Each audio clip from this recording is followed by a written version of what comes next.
देवघर के नगरी चलल जाए पैदल डगरी, कांवर जल से भर के माथे पर बाद पगड़ी। आसो देवघर के नगरी चलल जाए पैदल डगरी, कांवर जल से भर के माथे पर बाद पगड़ी हो। देवघर जाके जल अब हम चढ़ाई, बाबा भोले के सबके महिमा बताई। देवघर जाके जल अब हम चढ़ाई, भोले बाबा के सबके महिमा बताई। बोल बम बोल बम बोल बम, जय शिव जय शिव जय शिव, बोल बम बोल बम बोल बम, जय शिव जय शिव जय शिव।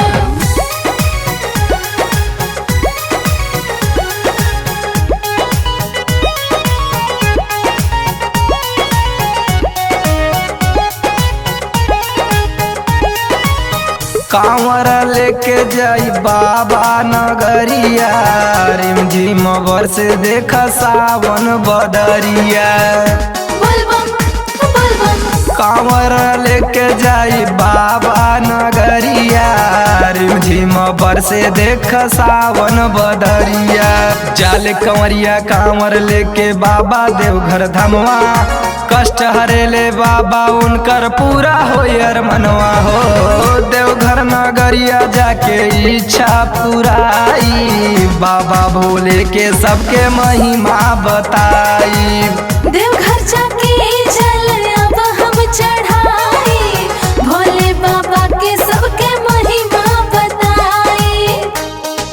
बोल बम जय शिव, बोल बम जय शिव।